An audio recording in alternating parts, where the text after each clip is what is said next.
Star Wars Rebels Season 3 premiere steps into shadow. Now, of course, I'm almost a full week behind because Disney XD decided, for whatever reason, I don't know why they changed it after 2 seasons, because I'm pretty sure the show has been, I think it was on Wednesdays for the first 2 full seasons, and now they've decided Saturday at 8 p.m. I don't understand why. Maybe they want more people to watch it, which that I'm totally fine with if that is the reason, but I didn't realize that it was coming on. I thought it was starting this Saturday, because when I looked it up here, I don't know what the heck it was showing me. It made it seem like it was premiering this Saturday. But then I got to my dad's house and I was like, oh, nope, it's been out for basically a full week. So that's why I'm so late reviewing this episode.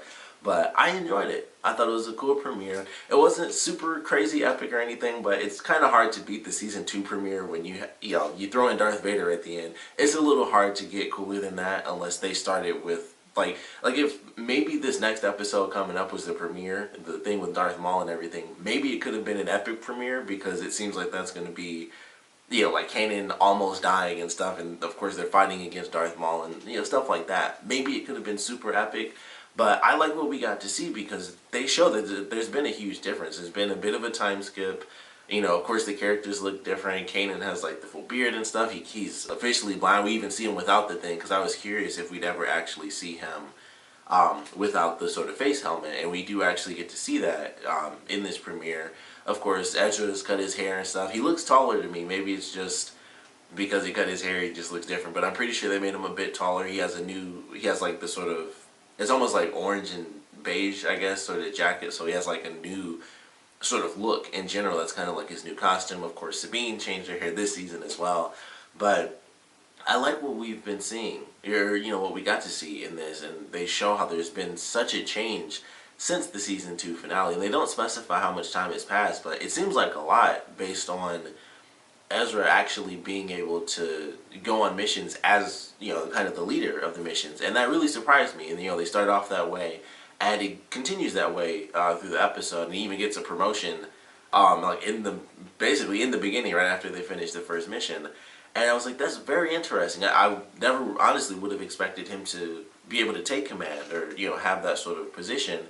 And we get to see what he does as a team leader and how he's being pushed so far by the Sith Holocron, and that's one of the big things that kind of tells us how much time has passed, because when he finally does get to talk to Kanan, which we don't really see the in-between time, and maybe they'll go back to that, and maybe we'll get some flashbacks, but I feel like it's been like at least a month or something like that, because when they talk, Ezra's like, this thing has helped me win mission time after time, and it's like they had to have gone on quite a few missions, and he's learning things like when he controls the guy inside of the walker, and he has them, has them shoot at all the stormtroopers and stuff, and that's a huge thing. Like, that's not something you just learn super fast. Like, that's something that I think you have to start small, and he kind of has that a little bit with just having learned, the ways of the Force, and kind of similar to what he did in the first season, when he kind of lost control when he was fighting again. He and Kanan were fighting the Inquisitor, and he controlled like that giant monster. I forgot what they were actually called, but he kind of lost it because he thought Kanan was killed or at least injured. And he's definitely tapped into that sort of dark side power before. So I like that we got to see certain new powers and stuff, and he talks about how he's used the holocron to do right by his people and help the rebels survive and even expand, which is kind of touched on with the new character Bandu, which I really like him. Hopefully that was the right name. I feel like it's either Bandu or Indu, but I'm pretty sure it's Bandu. And I like that character. They kind of touched on this in the last season about characters that use the Force that aren't just Jedi or Sith. It's characters that are neutral. It's just like some characters, for some people, it's kind of just like, it doesn't need to be good versus evil. Sometimes we just have cool superpowers. That's basically how they act sometimes. And that's kind of what this character does for Kanan. It's like, I'm not, light or dark or Jedi or Sith. I'm just kind of in the middle. I use it because it helps different things. Like, we don't really know exactly this character's history or anything like that. We just see that this character is a giant creature that has been there for quite a while. So I thought that was interesting. I don't know if we'll get that sort of history and stuff, but he helps Kanan kind of realize that the creatures, the spiders, they actually call them spiders, aren't actually that dangerous. It's just that they kind of react to the same sort. It's almost like an instinctual thing, like, oh, it's, this creature, being like Kanan or whoever, has like fear and this and that, and so they kind of bounce off of each other and they kind of make each other react in that way. So I thought that was actually a pretty cool scene, and I just like that character. I'm very excited to see how Ezra ends up interacting with Bandu and how all of that is going to play out and what he might try to do, because I feel like he'll want the Sith holocron back. Like, I know they seemingly had a nice little resolution where he's like, thanks for coming to get me, Kanan, and stuff like that. And it seemed like a nice happy ending where they finally reunited. But I was like, I feel like that, like they skipped a lot of that time, like I said. So in a sense, it works because it's like, all right, based on some of the things they've said, it's very clear that they've skipped quite a bit of time. And this is the first time that Ezra's seen Kanan in, like I said, what I feel like is at least a month or something like that. Maybe just a couple weeks, but it's been a significant enough amount of time where they've gone on multiple missions and dealt with certain things. And even though they skipped all of that time in between and we came right at the end where it's like, all right, they have the resolution and now they're back together, I still feel like there's going to be a lot left over from Ezra where he's like, yeah, we're back together and everything's nice, but that thing helped me do a lot, and I still want that power. And one of the things Bandu said, which I mentioned, they kind of touch on, is that even trying to do good things can lead people down the path of becoming evil. The right intentions, just the wrong ideals, or the wrong way to go about it. So I like that idea. They kind of touched on it, and of course we'll have to see what happens in this next episode with Darth Maul. His whole thing is that he wants the Sith holocron, so I don't know how long they're going to keep Darth Maul around. Hopefully for quite a while, because I love Darth Maul. I think everybody does. It was like, despite what happened with the prequels, Darth Maul is like one of the coolest things ever to come out of that. And also the double-sided lightsaber, which I love personally. But I'm excited to see what they do with Darth Maul. Hopefully, I highly doubt they'll actually kill him off just in the second episode. That would kind of suck. I feel like that would have to be like a really special episode. I doubt the season finale or anything like that, but maybe, he is a fairly crucial villain, and he is the type of villain that goes for the characters. Unlike our new main villain, Grand Admiral Thrawn, who sadly we didn't get to see a ton of, but at the same time I was kind of like, it almost doesn't matter because I feel at least, I hope, that we'll see him more than we saw Vader in the last season, because with Vader it made sense. It was like, as much as we all wanted to see more of Vader in Season 2, it's Darth Vader. Like, every episode with him in it would have had to have been like, oh, this random thing saved their lives, because Darth Vader would kill everybody. And that's probably why they couldn't find a way to really make that work without it being super obvious that every time they fought Darth Vader, they'd either have to drop something on him or something super random would have to save the characters, because that's the only way you live against Darth Vader. So, as far as Grand Admiral Thrawn, I think we'll get to see a lot more of him, which has me pretty excited. I love the voice that they got, whoever they got to do the voice for that, I thought was really well done.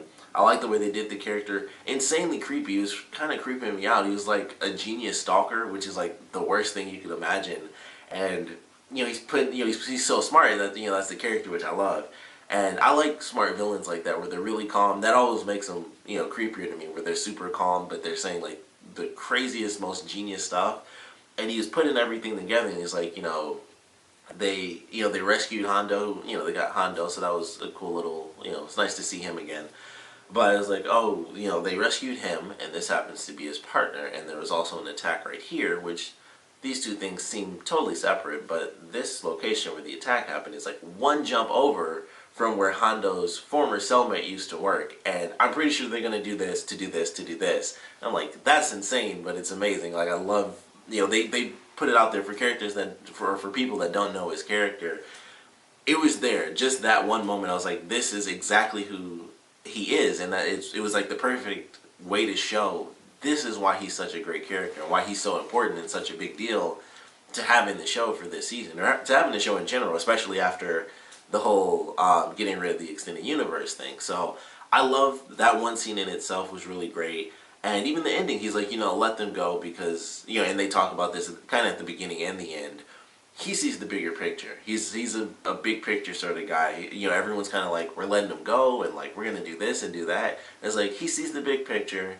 He knows what's happening here. Just, if he says let him go, then we let him go. And I assume that we're going to get to see a lot of both Thrawn as well as the woman that wanted to bring him in. I can't remember her name because I don't actually know her character.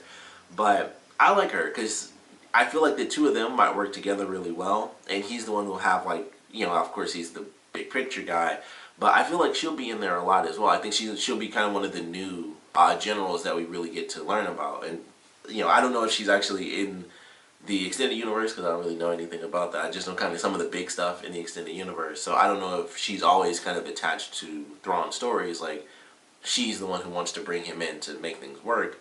But I like her character so far because she understands the way he thinks, but she also obviously has her own important role where she's like, all right, certain people just can't do certain things. I need this type of person because I understand, you know, she knows the big picture is more important than the, you know, the little battle at hand.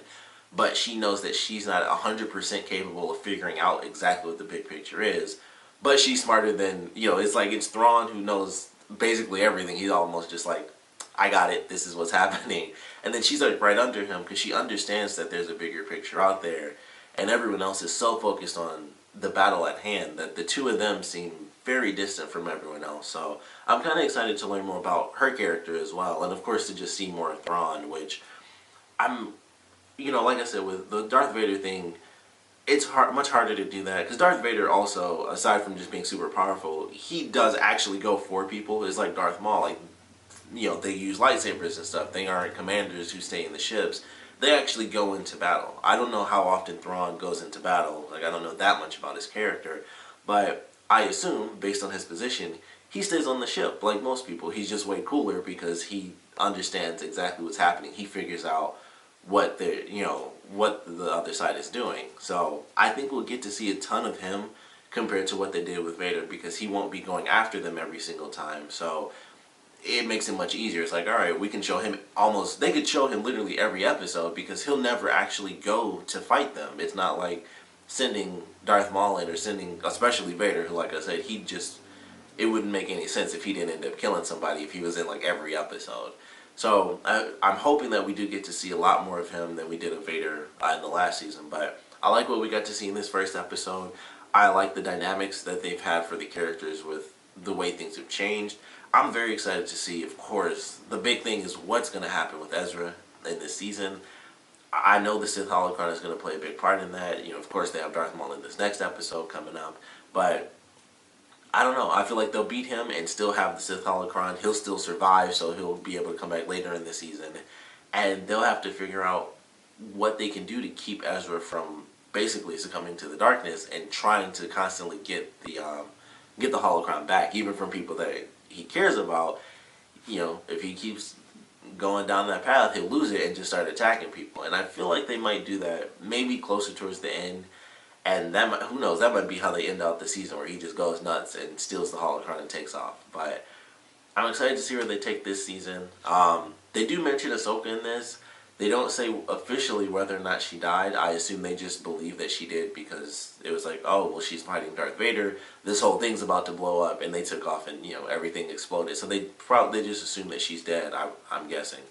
So sadly, we don't get to officially know the fate of her character, but I'm very excited to see where they take this season. Of course, I definitely want to know what you guys thought about this premiere, so please comment below. Let me know your favorite parts, your least favorite parts. And of course, whether you know the character or not, I would love to know what you guys thought of Grand Admiral Thrawn in this premiere. I thought, like I said, for me personally, knowing his character and why he's so important to, or I guess was so important to the extended universe, I loved what they did with him. Just that one scene where he says, this, you know, this happened and this happened and this is what they're doing. And they had the scene, I think it was like right before that or two scenes before, where they spell out everything. Like, this is exactly what we're doing and this is why we're going here and this is why we need these ships. And then he comes in, none of this information, and he just puts all the dots together, and that's it. And he just connects everything in that one scene. And that in itself, I was like, this is exactly why he's so great as a character. And I felt they did it perfectly. So that's my opinion on it, but I want to know what you guys thought about him. Of course, I want to know what you guys are hoping to see or are even expecting to see for this season. And of course, I want to know what you guys thought about this premiere in general. So please comment below, let me know, and thanks for watching.